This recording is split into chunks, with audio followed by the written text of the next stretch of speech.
DAV dental college के प्राचार्य doctor IK. पंडित ने संस्थाओं के संस्थापक महात्मा हंसराज की 156वीं जयंती के अवसर पर संस्थान के चिकित्सकों, कर्मचारियों व संस्थान में शिक्षा प्राप्त कर रहे विद्यार्थियों को बधाई दी। डीएवी डेंटल कॉलेज के प्राचार्य डॉक्टर आई.के. पंडित ने संस्थाओं के संस्थापक महात्मा हंसराज जी की 156वीं जयंती के अवसर पर संस्थान के चिकित्सकों, कर्मचारियों व संस्थान में शिक्षा प्राप्त कर रहे विद्यार्थियों को बधाई दी।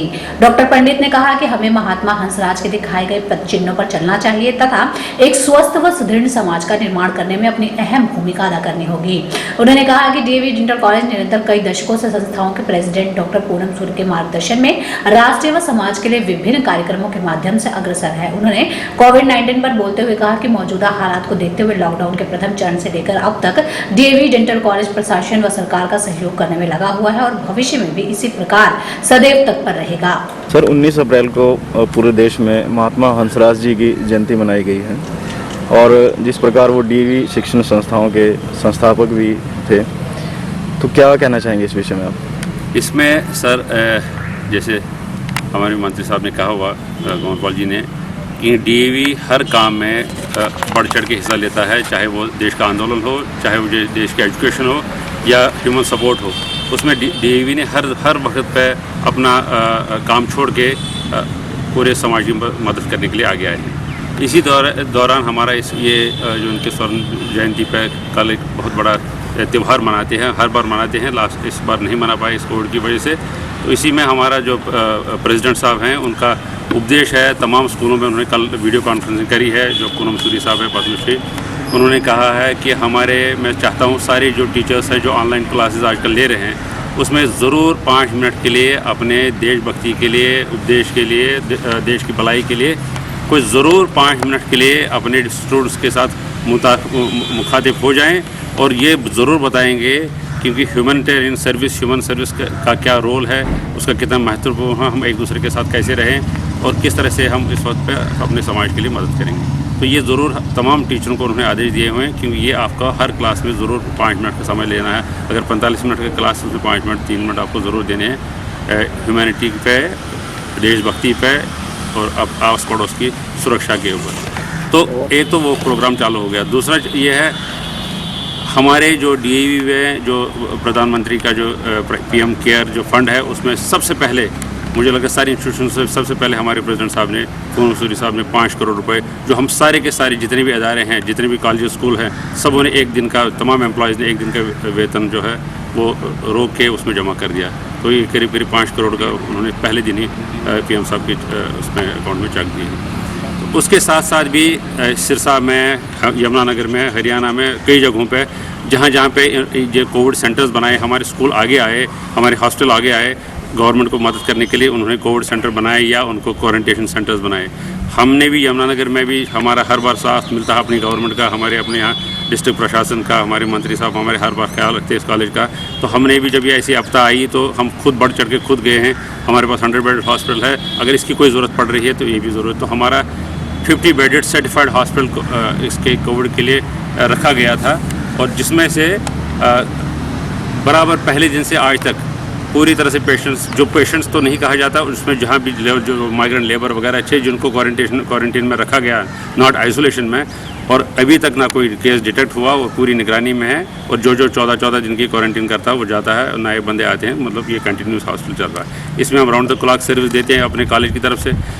डेंटल कॉलेज की तरफ से हमने पहले दिन से, जब से लॉकडाउन शुरू हुआ है, हमें पता था जबकि एमरजेंसीज यहाँ पे आती हैं, कोई जब भी एमरजेंसी है तो कौन जाएगा, हर घबराते थे।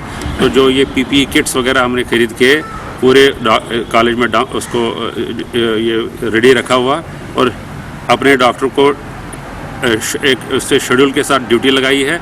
सारे डॉक्टर्स इकट्ठे ना हो। जो 8-9 डिपार्टमेंट हमारे हैं, 9 डिपार्टमेंटों के जो टीचर्स हैं वो ऑन कॉल है, हर दिन की अलग अलग ड्यूटी है और 2 डॉक्टर रोज़ आएंगे, 2 अटेंडेंट्स के साथ आएंगे, 2 सफाई कर्मचारियों के साथ आएंगे। रोज़ कॉलेज खोलते हैं और हर दिन 10 बजे से लेकर 2 बजे तक हम ये पेशेंट केयर करते हैं। जो भी इमरजेंसी शहर में हुई है हमने आज तक उसको काम ठीक किया हुआ और ये सोचते ये करके बड़े एहतियाती तरीके से हाईली स्टरलाइज और इसके जो स्टरलाइजेशन के साफ सफाई के हिसाब से जैसे न पेशेंट्स के कोई लगे। और तीसरी बात, हमने यहाँ पे बहुत बड़ा प्रचार लगाया है जब भी कोई ऐसी परेशानी आती हो, पेशेंट टेलीफोन करेगा, उन डॉक्टरों के नंबर हमने उसके ऊपर लगाए हैं नेट के ऊपर, और आपके माध्यम से भी हमने अखबारों में भी दिए हुए हैं। इन नंबरों पे रोज़ उस पर फ़ोन होगा, जिसको परेशानी होगी तो वो डॉक्टर उसके साथ पूरी 5-7 मिनट पहले हिस्ट्री पूछता है, किसी ट्रैवल हिस्ट्री तो नहीं, आपके घर में कोई या कोई बुखार वगैरह तो नहीं हुआ, कोई खांसी वगैरह या कोई चेस्ट पेन वगैरह। जब सब ये चीज़ें होती हैं तो फिर वो पेशेंट को यहाँ ला के उसको इलाज कराया जाता है। तो ये भी कंटिन्यू हम कर रहे हैं, लगातार कर रहे हैं।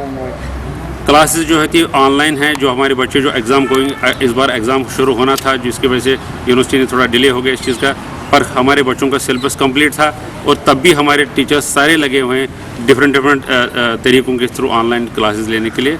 रोज़ यहाँ क्लासेस शुरू होती है, इसी कैंपस में टीचर्स आते हैं, वो क्लास अपना ऑनलाइन हो जाता, तो अपने हर first year, second year, third year, final year वालों को क्लासेस चालू है। तो बाकी रहा पढ़ाने का सिलसिला, वो चालू है, पेशेंट केयर चालू है, हॉस्पिटल हमने दिया हुआ, गवर्नमेंट को जो भी मदद चाहिए, तो हम पूरी भरोसे पे है कि ये महामारी जल्दी ख़त्म हो जाएगी। इसमें 2-4 चीज़ों का बहुत ध्यान रखना है। आपके हाथ पूरी तरह से साफ़ होने चाहिए, जो फेस मास्क लगाने हैं, जो आप N95 वगैरह जब चीज़ों के लिए बड़ा उसका होर्डिंग हो रही है, उसकी कोई आवश्यकता कॉमन पब्लिक को नहीं है। हमारे प्रधानमंत्री जी ने भी यही कहा हुआ और इसकी साइंटिफिक बैकग्राउंड है।